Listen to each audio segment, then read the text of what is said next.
నమస్తే, welcome to RTV. So నిన్నటి నుంచి మనం చూస్తున్నాం రాజు వెడ్స్ రాంబాయి హీరో అఖిల్ రాజ్ ఒక డెలివరీ బాయ్ పైన దాడి చేసిన వీడియో బాగా వైరల్ అయింది.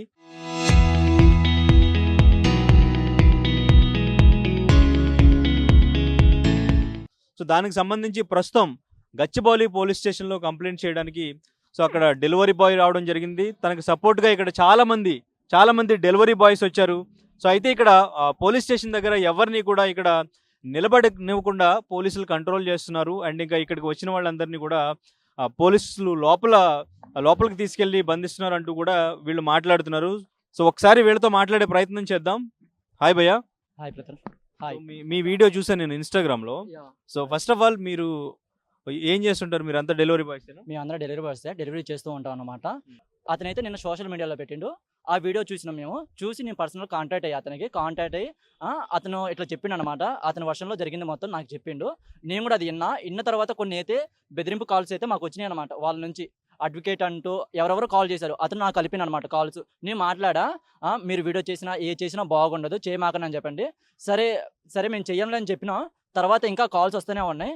ఏంటంటే ఇంకా తర్వాత మేము వీడియో డిలీట్ చేయం, మీరు ఏం చేసుకుంటారో మీరు పీక్కోండి, మేము పీక్కుంటాం అంటూ తర్వాత నేనైతే ఇన్స్టాగ్రామ్లో ఒక రీల్ అయితే రీల్ చేసిన తర్వాత అది ఇంకా కొంచెం వైరల్ అయింది అనమాట ఎక్కువ మందికి. అసలు ఏం జరిగిందంటే అతను డెలివరీ ఇవ్వడానికి మామూలుగా ఒక అపార్ట్మెంట్లో డెలివరీ ఇవ్వకపోయి వేరే అపార్ట్మెంట్లో అయితే డెలివరీ ఇచ్చిన అనమాట. మళ్ళీ రిటర్న్ వచ్చిన తర్వాత స్విగ్గీ నుంచి అతను కాల్ వచ్చిన తర్వాత సార్ మీరు డెలివరీ ఇవ్వలేదు సార్ అంటే రాంగ్ అడ్రస్ అని అప్పుడు అతనికి అర్థమైందనమాట. తర్వాత అతను వెళ్ళి రాంగ్ అడ్రస్ అని పోయి డోర్ నాక్ చేసి మేడం డెలివరీ రాంగ్ వచ్చింది మేడం అని మాట్లాడిండు. అతను మాట్లాడితే దానికి మీరు చదువుకోరా అని కొంచెం బ్యాడ్ లాంగ్వేజ్ అయితే వాడారు వాళ్ళు. వాడిన తర్వాత అయితే ఇంకా వాళ్ళు కొట్టడానికి అయితే వచ్చారనమాట ఇతని మీదకి. వచ్చినందుకు ఇంకా అతను వాళ్ళ మమ్మీ ముఖం మీద గాండ్రిచ్చి ఊసింది, ముఖం మీద ఊసి అట్లాగే అతని పై నుంచి కొట్టుకుంటూ కిందకి తీసుకొని వచ్చారనమాట. తీసుకొని వచ్చారు. తర్వాత ఆ వీడియో అతని మొబైల్ లాక్కొని డిలీట్ చేశారనమాట. First of all video delete చేసిన తర్వాత అతను ఏం చేశానంటే రీడిలీట్ ఉండిద్ది అనమాట. మామూలుగా అయితే డిలీట్ చేశారు, రీసెంట్ డిలీట్ అని ఉండిద్ది అనమాట. దాంట్లోపై మళ్ళీ మనోడు ఏంటంటే రీబ్యాక్ చేసుకున్నాడు అనమాట. వీడియో రీబ్యాక్ చేసుకొని తర్వాత ఏంటంటే అది సోషల్ మీడియాలో పెట్టిన అనమాట. ఆ వీడియో నా దగ్గరకు వచ్చింది. వస్తే నేను మెసేజ్ చేస్తే అలా కాంటాక్ట్ అయ్యి నేను కూడా ఆ వీడియో అతని స్ట్రైక్ వేశారనమాట. అతని వీడియో మీద ఫస్ట్ ఆఫ్ ఆల్ స్ట్రైక్ వేసినామంటే అతని అకౌంట్లో ఆగిపోయింది. కొంచెం నాది 30K అలా ఫాలోవర్స్ ఉన్నారన్నమాట. అది తర్వాత నా వీడియో నా దాంట్లో అప్లోడ్ చేసినప్పుడు అది ఇంకా మెంబర్స్కి అందరికి షేర్ చేశారన్నమాట. ఆ వీడియో అది ఇంకా కొంచెం వైరల్ అయిపోయింది అనమాట. ఆ వీడియో వైరల్ అయిపోయింది. ఇప్పుడు ఈ మొత్తం వద్దు, మాకేం కావాలంటే ఇప్పుడు డెలివరీ బాయ్కి మాత్రం సారీ చెప్పాలా. చెప్పిన దానికైతే మేము ఆపం. ఇది ఖచ్చితంగా డెలివరీ బాయ్కి సారీ చెప్పాలా. ఇంకేందంటే మా తోటి యూట్యూబర్ స్టేషన్లో ఉండు అతను కూడా మార్నింగ్ అలా చేశారనమాట. యూట్యూబర్ అట్లాగే కొంతమంది రైడర్స్ అయితే లోపల ఉన్నారు. మార్నింగ్ నుంచి వదిలిపెట్టాలి. వాళ్ళు పొద్దున్న నుంచి తిన్నారో తాగారో ఏం చేస్తున్నారో కూడా అర్థం కావట్లేదు మాకు. ఫస్ట్ ఆఫ్ ఆల్ మార్నింగ్ నుంచి వాళ్ళని బయటకు పంపినంటే పంపించలేదు. ఫస్ట్ ఆఫ్ ఆల్ ఏంటంటే మనం 2 days వచ్చామన్నమాట. ఫస్ట్ సార్ మేము కేసు పెట్టడానికి వచ్చాం సార్. అది గొడవైంది, ఇష్యూ అయినప్పుడు మనోడు వచ్చిండు. అప్పుడు నేను రాలేదు, మనోడు ఒక్కడే వచ్చిండు. కేసు తీసుకొని అంటే నువ్వే రాసి ఇవ్వు, మేము రాయమని చెప్పారు వాళ్ళు పోలీసులు వచ్చేసి. తర్వాత మనోడు చదువుకోలేదన్నమాట. చదువుకోకపోతే అతను ఇంటికి వెళ్ళిపోయాడు. నెక్స్ట్ సారి మళ్ళీ నేను వీడియో పెట్టా. నెక్స్ట్ డే నేను రియాక్ట్ అయ్యి వీడియో పెట్టిన తర్వాత ఏంటి పోలీస్ స్టేషన్ మళ్ళీ పిలిచారు. అతన్ని పిలిచి నీకేం కావాలా మొబైల్, నువ్వు వీడియో సోషల్ మీడియాలో వీడియో ఎందుకు పెట్టావని అతని మొబైల్ వీడియో డిలీట్ చేయని ఉల్టా మాట్లాడుతాను అనమాట. ఇప్పుడు అతను అంత కొట్టారు, ఊశారు, అంత చేశారు. అసలు నీకేం జరిగింది, నీ బాధ ఏంటి, అసలు ఎట్లా అయింది గొడవని ఏం అడగల వాళ్ళు. డైరెక్ట్గా నీ మొబైల్ ఇట్టి వీడియో డిలీట్ చేస్తా అని మాట్లాడుతున్నారు పోలీస్ స్టేషన్ వర్షన్లో. వాళ్ళు మనోడు ఏమన్నాడంటే నీ మొబైల్ తేలేదు సార్, నేను ఇంట్లో వదిలిపెట్టొచ్చా, ఛార్జింగ్ లేదు, స్విచ్ ఆఫ్ చేసి వచ్చా అని చెప్పారు. మన డెలివరీ బాయ్ అట్లా చెప్తే సరే రేపు మొబైల్ తీసుకుంటారా, అట్లాగే వీడియో డిలీట్ చేసే, నువ్వు వీడియో డిలీట్ ఉంచమాకు అని చెప్పారు అనమాట. అట్లా పోలీసుల నుంచి కూడా మాకైతే వార్నింగ్స్ వస్తున్నాయి ఫస్ట్ ఆఫ్ ఆల్. కానీ అంటే ఇప్పుడు అఖిల్ రాజ్ చెప్తున్న వెర్షన్ ఏంటంటే తను మాకు రాంగ్ డెలివరీ ఇచ్చాడు. తర్వాత తీసుకోవడానికి వచ్చి తనే దుర్భాషలాడాడు, మా అమ్మని తిట్టాడు. అండ్ ఇంకా తను మత్తులో ఉన్నాడు, ఏదో గంజాయి కూడా తీసుకున్నట్టు అనిపించిందని కూడా, డ్రింక్ చేసి ఉన్నాడేమో, గంజాయి తీసుకున్నాడేమో అని కూడా తను చెప్తూ ఉన్నారు. అండ్ ఇంకా నా పైన అటాక్ కూడా చేయడానికి మార్నింగ్ తను కారు వైపున వెంబడించి తను రోడ్డు పైన వెళ్తుంటే అందరూ కొంతమంది కలిసి అటాక్ చేయడానికి కూడా ప్రయత్నించారంటూ కూడా తను చెప్తూ ఉన్నాడు కదా సార్. అది మొత్తం అయితే రాంగ్ పోర్ట్రేట్ చేస్తుంది సార్. మార్నింగ్ చెప్తుంది నిజమని ఎట్లా అనుకోవాలి? అవును సార్, అతను అమౌంట్లో నాకు కాల్ చేసినమాట. ఏంటంటే నేను అమౌంట్లోనే ఆ వీడియో పెట్టినమాట. నేను మెసేజ్ చేశాను. నేను ఆ రోజు నైటే మాట్లాడాను సార్ అతనితో. నా దగ్గర హిస్టరీ మొత్తం ఉందన్నమాట, కాల్ హిస్టరీ మొత్తం ఉందన్నమాట. ఏంది ఆ రోజు మాట్లాడాను నేను, మంచిగా మాట్లాడుతుండు. అతను లాంగ్వేజ్ తేడా ఉన్నా కూడా నేను పట్టించుకునేవాడిని కాదు ఫస్ట్ ఆఫ్ ఆల్ అతన్ని. అట్లాగే ఏంటంటే సార్ ఇప్పుడు అతను తిట్టిండు అంటానికి ఇప్పుడు ఏం చేయకపోతే తిట్టరు కదా సార్. ఇప్పుడు నువ్వు నన్ను ఏదో అంటేనే నేను వాళ్ళ రివర్స్ మాట అంటా నేను మిమ్మల్ని. అతను ఏమన్నది ఇతను అనిండా ఇప్పుడు అయినా కూడా మీరు వీడియోలో చూసుకుంటే అతను తిట్టినానో లేకపోతే ఏదైనా చేసినానో అతను ఏమంటున్నాడంటే హీరో వచ్చేసి నువ్వు రాంగ్ డెలివరీ చేసినావు అని అది ఒక్కటే వాడుతున్నాడు. అది తప్ప నువ్వు నన్ను తిట్టినవరా అందుకే కొట్టారా అని ఏదైనా వాడుతున్నా నువ్వు డెలివరీ బాయ్ సూటి అడిగిండు నువ్వు నన్ను మా అమ్మని తిట్టాడు, దుర్భాషలాడాడు, మత్తులో ఉన్నాడు, కావాలని చేశాడు అని కూడా చెప్తున్నాడు. అది సార్ ఇప్పుడు అతను తప్పించుకోవడానికి ఇప్పుడు అట్లా చేస్తున్నాడు సార్. ఏంటంటే ఏదైనా ఉంటే ఖచ్చితంగా వీడియోలో చెప్పాడు. ఇప్పుడు అతను వీడియో రికార్డ్ చేస్తా ఉన్నాడు సార్. నువ్వు మా మమ్మీని ఎందుకు తిట్టారో అందుకే నేను కొడుతున్నా అతను అన్నాడు సార్ డెలివరీ బాయ్. నువ్వు నన్ను ఎందుకు కొడుతున్నావు అసలు కొట్టే హక్కు నీకేముంది అని అతను మాట్లాడాడు. ఆమె ఊసిందని అది ఇది మాట్లాడుతున్నాడు. అప్పుడు ఏదైనా ఉంటే ఇతను మాట్లాడాడు కదా సార్. అట్లా కాక అతను తప్పు ఉంటే ఇప్పుడు ఇంత పోర్ట్రేట్ అవుతుంది మామూలుగా అతని గురించి ఇంత వైరల్ అవుతుంది. స్టేషన్కి రావచ్చు కదా. స్టేషన్కి ఈ రోజు వచ్చింది ఆమె. ఈ రోజు కూడా వచ్చిందో రాలేదు నాకు తెలియదు సూటిగా. ఈ రోజు కూడా ఇన్ని రోజులు నాకైతే స్టేషన్ దగ్గరికే రాలేదు. యాక్చువల్లీ ఎప్పుడు జరిగింది ఇది? ఇది జరిగింది వచ్చేసి 2 days back sir. 2 days back sir. 2 days back జరిగింది. జరిగిన వెంటనే మళ్ళీ కాల్ చేసి తనకు కాల్ చేసి సారీ చెప్పడం కానీ ఇంటికి పిలిచి నీకు ఎంత అయింది అమౌంట్ అదంతా ఇస్తామని చెప్పేసి వాళ్ళ నాన్నగారు ఏమైనా మాట్లాడడం కానీ జరిగిందా డెలివరీ బాయ్తో? వార్నింగ్స్ వచ్చాయి కానీ అసలు ఏం లేదు సార్. మీరు వీడియో డిలీట్ చేస్తారా చేయరా, డిలీట్ చేయకపోతే మీ పరిస్థితి అది వేరే ఎత్తులో నేను అడ్వకేట్ అన్నట్టు కొంతమంది చేశారు సార్. మనకైతే యాక్చువల్గా ఎవరు చేశారో మనకు తెలియదు. అడ్వకేట్ అని మీరు వీడియో డిలీట్ చేయండి, మీ సంఘాలు ఏమన్నా కూడా మీరు అసలు పెట్టమాకండి, ఏదైనా ఉంటే మనం మాట్లాడుకుందాం రాండి అని చెప్పారు. మాకు భయం వేసింది సార్. అట్లా రామన్నగానే కొంచెం వాళ్ళు పెద్దవాళ్ళు, మేము మిడిల్ క్లాస్ వాళ్ళం, మళ్ళీ పిలిచి మళ్ళీ మేము వీడియోస్ పెట్టినందుకు మమ్మల్ని ఏదైనా చేస్తారని భయపడి మేమైతే ఆగినాం అనమాట. అది సార్. ఇంకేమో కానీ మార్నింగ్ నిన్న ఎప్పుడు తను అటాక్ చేయడానికి కూడా ప్రయత్నించారు, కొంతమంది వెంబడించారని కూడా చెప్తున్నారు. అవును సార్. అతను మా తోటి యూట్యూబర్ అనమాట. అతను ఏమైందంటే ఇలా జరిగిన సంఘటన అతను తెలిసి కొంచెం ఏంటంటే డెలివరీ బాయ్ని కొట్టారు, ఊసారు, ఇట్లా చేశారు కదా. తోటి డెలివరీ బాయ్కి బాధ ఉంది కదా సార్. ఆ బాధ మీద అతను టెన్షన్గా వెళ్ళిపోయాడు అనమాట. మార్నింగ్ వెళ్ళిపోయాడు. అతను ఒక్కడే వెళ్ళాడు. చేతిలో రాయి పట్టుకున్నది వాస్తవం అన్నది నాకు తెలియదు సార్. నేనైతే లేను ఆ మధ్యలో.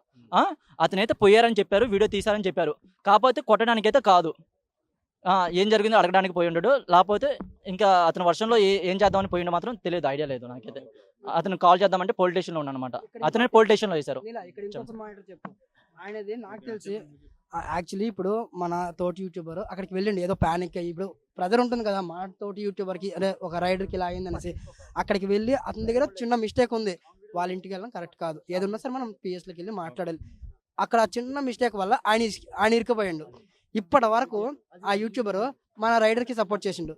పోలీస్ స్టేషన్కి వెళ్ళిన తర్వాత ఎందుకు సడన్గా ఆయన ఏం చెప్తున్నారు తెలుసా, రైడర్ తప్పు అన్నట్టు మాట్లాడుతున్నారు. అసలు ఇది ప్రతి ఒక్కరికి తెలియాల్సిందే ఇది. ఎందుకంటే ఇప్పటి వరకు మా రైడర్కి సపోర్ట్ చేశారు, అది పక్కన పెట్టేసి రైడర్ మంచోడు కాదు, ఫేక్ రైడర్, అవన్నీ సడన్గా ఇప్పుడు ఎందుకు వచ్చాయి? ఇక్కడున్న ప్రతి ఒక్కరు ఉన్నారు, ఒక్కరికైనా అడగండి అతను ఫేక్ రైడర్ అని. అంతెందుకు స్విగ్గీ యాప్ ఓపెన్ చేస్తే ఆయన ఎన్ని డెలివరీలు కొట్టిండు, ఆయన కెరియర్ ఏంటి? స్విగ్గీ డెలివరీ సార్ స్విగ్గీనో జొమాటో చేతలు సార్. మాకు స్విగ్గీ చేతలు జొమాటో చేతలు అని అయ్యే మేము అడగం సార్. మా ఊడు అంతే ఇంకా డెలివరీ పార్ట్నర్ అని ఇంకా అదే చూసుకుంటాం సార్. డెలివరీ పార్టీ అయినా స్విగ్గీ పార్టీ అయినా రెండిట్లో ఏదో ఒకటి పక్క. కానీ అతను ఏం చేస్తాడు అనేది ఎగ్జాక్ట్గా తెలియదు సార్. మేము అడగలేము, మేము డెలివరీ పార్ట్నర్ అంతే, ఇంకా మాకు అంతే తెలుసు. ఇంకా మీరు అంతా ఎంతమంది గ్యాదర్ అయ్యారు, ఎట్లా గ్యాదర్ అయ్యారు మీరంతా ఈ రోజా సార్? ఈ రోజు మార్నింగ్ నేను వీడియో చేసి పెట్టా సార్. ఇట్లా ఏంటంటే సార్ పోలీసులు మనం ఫస్ట్ కేసు ఫైల్ చేయట్లేదు సార్. ఫస్ట్ ఆఫ్ ఆల్ మేము మాట్లాడుతుంటే వీడియో డిలీట్ చేయమంటున్నా కానీ మీకు ఏమైంది బాబు, ఎందుకు కొట్టారు, అసలు మ్యాటర్ ఏం తెలుసుకోవట్లేదు సార్ ఫస్ట్ ఆఫ్ ఆల్. ఎందుకంటే మా తోటిపాటి రైడర్స్ ఉంటే కొంచెం వీళ్ళందరూ కలిసి పోయి స్టేషన్ దగ్గర పోతే మాకు ఏదైనా న్యాయం జరిగిద్దని పోయినాం. దగ్గర 200 members దాకా పోయినాం సార్. పోయినాం కానీ మేము ఏం న్యూసెన్స్ చేయాలా, జస్ట్ వాళ్ళు లాటిల్తో బయటికి తరిమేశారు అంతే.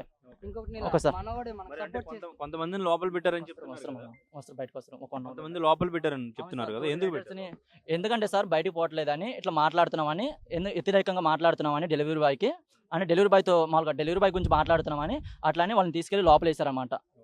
మామూలుగా మెయిన్గా మాట్లాడే వాళ్ళని పట్టుకుని లోపలికి తీసుకెళ్తున్నారు.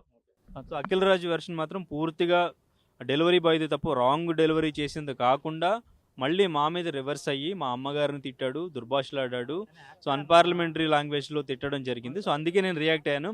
బేసిక్గా వచ్చి లేదు రాంగ్గా డెలివరీ చేశారు, ఆ ప్యాకెట్ ఇచ్చామంటే నేను ఇచ్చేస్తాను, సో దానికి అక్కడ డిస్కషన్ ఏమి ఉండదు, నేను కొట్టే అంత ఇది ఎందుకు అవుతుంది, నేను కొట్టే అంత అయ్యింది, అంత ఆర్గ్యూ అయ్యింది, అంత ఇష్యూ అయ్యింది అంటే తను తిట్టాడు కాబట్టి, మా అమ్మని తిట్టాడు కాబట్టి నాకు అంత కోపం వచ్చింది, మీరు తిట్టినా ఒకవేళ మీ అమ్మని తిడితే మీరు ఊరుకుంటారని క్వశ్చన్ చేస్తున్నాడు సార్. సార్ అది కూడా నేను ఏమంటున్నాను సార్, అతను పాయింట్లో అలా చెప్తున్నాడు కదా, సీసీ కెమెరా బయటికి తీయమని చెప్పండి. అతని ఇంట్లో ఖచ్చితంగా సీసీ కెమెరా అంటూ ఉండేది కదా, అంత పెద్దోళ్ళు ఖచ్చితంగా సీసీ కెమెరా అంటూ ఉండేది కదా. అసలు ఏం జరిగిందో ఆ సీసీ కెమెరా మొత్తం, ఆ వీడియో మొత్తం తీసుకుని రామని చెప్పండి. ఏంటి అతని వర్షంలో అతను చూపించమనండి, మా వర్షంలో మేము చూపిస్తాం. మా దగ్గర ప్రూఫ్ ఉంది, అతను కొట్టిండు, ఊసిండు, వాళ్ళ మమ్మీ వాళ్ళు ఎట్లా చేసిండు, మొత్తం మా దగ్గర ప్రూఫ్ ఉంది. ఒకవేళ అతనే న్యాయం అనుకుంటే ఏంది, అతను చెప్పిందే రైట్ అంటే సీసీ కెమెరా వీడియో తీసుకుని వచ్చి చూపించమనండి, మేము అందరం ఒప్పుకుంటాం. మేమే అందరూ వచ్చి సారీ చెప్తాం అతనికి. ఏమంటున్నా, అతను వర్షం రైట్ అంటే సీసీ కెమెరా వీడియో తీసుకుని వచ్చి చూపించమని చెప్పండి. అదే ముందు ఆ డెలివరీ చేసిన పర్సన్ ఎవరైతే ఉన్నారో తనకి తెలుసా తను సినిమా యాక్టర్ అని? తెలుసు అంటే తెలియదు సార్. నేను అతను చెప్పడం మాత్రం సినిమా తర్వాత తెలిసింది అనుకుంటా. అంటే కామెంట్స్లో కింద రాశారు హీరో ఇట్లా హీరో అని. తర్వాత నాకు కూడా కాల్ చేసి ఇట్లా హీరో అన్న ఇట్లా కొట్టారన్న అని నాకు చెప్పింది సార్. నాకైతే సో టోటల్గా మీరు అంటే ఏం కోరుకుంటున్నారు ఇప్పుడు, ఏం చేయాలనుకుంటున్నారు? అంటే ఏం లేదు సార్. ఏంది అతను వచ్చి మా డెలివరీ బాయ్కి వాళ్ళ మమ్మీ వాళ్ళ ముందా, డెలివరీ బాయ్ వాళ్ళ మమ్మీ వాళ్ళ ముందా సారీ చెప్పాలా. ఇంకోటి ఏంటంటే మా డెలివరీ పార్ట్నర్స్ని, మా యూట్యూబర్ని లోపలేసారన్నమాట, తోటి యూట్యూబర్ని. వాళ్ళందరూ బయటకి అయితే రిలీజ్ చేయాలా ఫస్ట్. ఇంకా అంతకుమించి మాకేం లేదు. Yes sir. ఇంకెంత లేదు సార్, డెలివరీ పార్ట్నర్స్ అంటే మాకు పూర్తిగా ఆడదు. అంటే ఒక రోజు పని చేస్తే రెండో రోజు మాకు డబ్బులు రావు. ఈ రోజు పని చేస్తేనే మాకు ఇది అవుద్ది. మేము డబ్బులు ఆశించట్లేదు, ఏం ఆశించట్లా. ఈరోజు ఆయనకి జరిగింది, రేపు నాకు జరుగుతుంది, రేపు వీడికి జరుగుతుంది. డెలివరీ పార్ట్నర్స్ అంటే ప్రతి ఒక్కరికి చులకన. ఆ చులకన వద్దు. మేము మీలాంటి మనుషులే, మీకు డబ్బులు ఎక్కువ ఉన్నాయి, మాకు డబ్బులు తక్కువ ఉన్నాయి, రోజు పని చేసుకుంటున్నాం. ఈయన చెప్పారు కదా సారీ చెప్తే అయిపోద్ది అంతే. మేము ఇంకేం అడుగుతున్నామా, ఏం అడగట్లేదు, జస్ట్ ఒక సారీ. నిజాన్ని మొత్తం పోలీస్ వాళ్ళకి కూడా నేను రిక్వెస్ట్ చేస్తున్నాను, ఆ లోపల ఏదైతే జరుగుతుందో సార్ దాని గురించి ఒకసారి ఎంక్వైరీ చేయండి. డెలివరీ పార్ట్నర్ తాగిండని చెప్తున్నారు, డ్రగ్ తీసుకున్నాను అంటున్నారు, ఇవన్నీ ఫాల్స్ ఎలిగేషన్స్. అవునా కదా సార్? ప్రతిరోజు ఆ డెలివరీ పార్ట్నర్తో ఎంతోమంది చేస్తూ ఉంటారు ఆ స్టోర్లో కానీ, అతనితో ఉండే వర్కర్స్, దాన్ని ఏమంటారు, ఫ్రెండ్స్, కొలీగ్స్, ఎవరైనా వాళ్ళని ఎంక్వైరీ చేయండి. ఇవన్నీ ఎంక్వైరీ చేసిన తర్వాత ఇప్పుడు ఈయన నిజాన్ని నిర్భయంగా మాట్లాడారని చెప్పి ఈయన ఒక్కడనే పాయింట్అవుట్ చేసి నువ్వు లోపలికి రా అని చెప్తే మాలాంటి వాళ్ళకి చాలా చాలా భయం. కెమెరా ముందుకు వచ్చింది, ఒక మైక్ వచ్చిందంటే మాటలే రావు. అలాంటి వ్యక్తి పిఎస్ లోపలికి వెళ్ళి మాట్లాడేంత దమ్ము ఉంటుందా? మా వెనకాల ఎవరున్నారు సార్? ఎవరు లేరు. మాకెవరైనా సపోర్ట్ చేస్తున్నారంటే ఈ రోజుల్లో మీడియా వాళ్ళే. సో అందుకోసమనే నేను రిక్వెస్ట్ చేస్తున్నాను, అంతే సార్, ఇంకేం లేదు. ఇప్పుడు అది గంజా తాగేశారు ఏదేదో చెప్తున్నారు. గంజా తాగేసి అంత క్లారిటీగా వీడియో తీయడం అంతగా ఇప్పుడు ఆవిడ తప్పు మాట్లాడచ్చు, కానీ అంత క్లారిటీగా నార్మల్గా వెళ్ళే డెలివరీ బాయ్స్ మాత్రమే వీడియో తీయడానికి మనకి అంత ధైర్యం ఉండదు. అలాంటిది తాగేసి వెళ్ళాడు, డెలివరీ చేశాడు అంటున్నారు, అందులో వీడియో తీయాలి, ఇదంతా అంత మైండ్ సెట్లో ఉండడని మేము అనుకుంటున్నాం. ఇప్పుడు మేము పిఎస్ వరకు వెళ్తూ ఉంటే అక్కడ వెళ్ళిన మొత్తం అందరినీ లాఠీలతో కొట్టడానికి అలాగా ముందుకు వచ్చి రోడ్డు మీదకి దొరికిన వాళ్ళని మాత్రం ముందుకు లోపలికి తీసుకెళ్ళిపోయి సార్ ఒకటి చెప్పిన సార్, అతను గంజాయి తాగుంటే అతనున్న బాడీకి ఈ హీరో కూడా సరిపడు సార్. అతని బాడీ జిమ్ బాడీ, అతని మంచి బాడీ ఉంది, మంచి హైట్ ఉన్నాడు, హీరో కూడా సరిపడు. లేపుకొని పోతాడు అతను గంజాయి తాగుంటే. ఖచ్చితంగా చెప్తున్నా కదా, అతను ఇన్ని దెబ్బలు తినాల్సిన అవసరంలా, వాళ్ళ మమ్మీ వస్తే ఊహించుకోవాల్సిన అవసరంలా, ఇన్ని మాటలు పడాల్సిన అవసరంలా, అతను వీడియో తీయాల్సిన అవసరంలా. కొట్టాలంటే మాకున్న ఫిట్నెస్కి వాళ్ళు కూడా సరిపోరు సార్. మేము 24 అవర్స్ రైడ్ చేస్తాం, వర్క్ చేస్తాం, మొత్తం ఉంటాం. మాకున్న ఫిట్నెస్ వాళ్ళు కూడా సరిపోరు. చెప్తున్నా కదా, ఒక దెబ్బకి నెలకు బొబ్బ పెట్టచ్చు, నెలకి ఇట్లా ఖర్చుకుంటాడు ఒక దెబ్బకి. అలా చేయవచ్చు అతనున్న బాడీకి. సార్ ఇప్పటి వరకు కస్టమర్స్ డెలివరీ పార్ట్నర్స్ కొట్టినట్టే ఉంది, కానీ ఎక్కడ కూడా ఆ రైడరే డెలివరీ పార్ట్నరే కస్టమర్కి కొట్టినట్టు ఎక్కడ లేదు సార్. ఎందుకంటే మాకు అంత ధైర్యం సరిపోదు, వాళ్ళంటే వాళ్ళు మేము ముట్టగలం అనేసి. ఇప్పుడు కూడా ఇప్పుడు మాది తప్పు ఉంటుందో వాళ్ళది తప్పు ఉండొచ్చు, కానీ ఎప్పుడు కూడా మేము ఎప్పుడు సార్ మేడం అనే ఆర్డర్ ఇచ్చేసి మేము వెళ్ళిపోతాం, కానీ ఎప్పుడు ఇలా మిస్బిహేవ్ చేయడం అలాంటివి ఏం మాకు తెలియదు. అంత మర్యాద పిలుస్తాం కదా, వాళ్ళు మనుషుల్లా కూడా బిహేవ్ చేయరు మమ్మల్ని. మేము మనుషుల్లాగా చూడరు, జంతువులాగా చూస్తారు వాళ్ళు. అసలు గాండ్రిచ్చి ఊసిందంటే ముఖం మీద అప్పుడే అర్థమవుతుంది మా రేంజ్ ఏందో. వాళ్ళు సెలబ్రిటీస్ కదనట్లేదు, కానీ మాకు ఇచ్చే వాల్యూ కూడా మాకు ఇవ్వాలి కదా. మేము వాళ్ళ కోసం కష్టపడుతున్నాం, మనం ఉంటుంది కదా, వాళ్ళు అలా ఉన్నారు. నేను ఒక పాయింట్ చెప్పాలనుకున్నాను, ఇదేంటంటే ఒక డెలివరీ పార్ట్నర్కి ఆర్డర్ పడింది, రెస్టారెంట్కి వెళ్తారు, ఫుడ్ పిక్ రెస్టారెంట్ వెళ్ళి ఏమవుతుందంటే ఫుడ్ రెడీ అని పెడతారు, కానీ ఫుడ్ ఎవరు అక్కడ 10 నిమిషాలు 20 నిమిషాలు ఫుడ్ కోసం వెయిట్ చేస్తూ ఉంటాం మేము. మాకేముంటుంది, ఆ ఆర్డర్ కంప్లీట్ చేస్తే 30 రూపాయలు 40 రూపాయలు వస్తాయి. రెస్టారెంట్లో ఫుడ్ ఇవ్వకపోతే మేము ఎక్కడికి వెళ్ళి ఫుడ్ ఇవ్వగలం? ఇప్పుడు ఇతను కస్టమరు 20 నిమిషాలు అవుతుంది, ప్రతి ఒక్క కస్టమర్కి ఉంటుంది నాకు ఆకలి వేస్తుంది, ఫుడ్ ఆర్డర్ పెట్టిన ఆన్ టైంకి ఫుడ్ రాలేదనేసి. ఆ ఫ్రస్ట్రేషన్ కస్టమర్ కేర్కి కాల్ చేసి మాట్లాడాలి కంపెనీతో. ఆ ఫ్రస్ట్రేషన్ మొత్తం డెలివరీ పార్ట్నర్ మీద చూపిస్తారు. వస్తూ ఉండగా ఎక్కడున్నావు, జల్దీరా జల్దీరా, మధ్యలో రోడ్ ట్రాఫిక్ ఉంటుంది, రోడ్లన్నీ ఖాళీగా ఉంటాయి, ఉండవు, ట్రాఫిక్ ఉంటుంది. ఆ మధ్యలో 10 సార్లు కాల్ చేస్తారు, 10 నిమిషాలు అయిపోయాకి 20 నిమిషాలు అవుతుంది, మధ్యలో ఆగి లేపి మాట్లాడి రావాలి.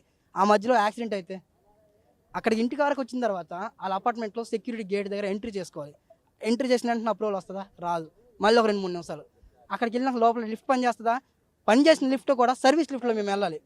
ఒక నిమిషం బ్రో, ఆ సర్వీస్ లిఫ్ట్లో పైకి వెళ్ళి ఆ సర్వీస్ లిఫ్ట్ కిందకి రావాలంటే ఎంత టైం పడుతుంది? డెలివరీ పార్ట్నర్స్, ఆ లోపల క్లీన్ చేసుకునే వాళ్ళు, చెత్త వాళ్ళు అందరూ దాన్నే వాడతారు. మరి ఎలా 10 నిమిషాలు ఆ ఫుడ్ వస్తుంది? దీన్ని ప్రతి కస్టమర్ గుర్తించాలి. 10 నిమిషాల్లో రావట్లేదని 10 సార్లు కస్టమర్కి అంటే మాకు ఫోన్ చేస్తారు.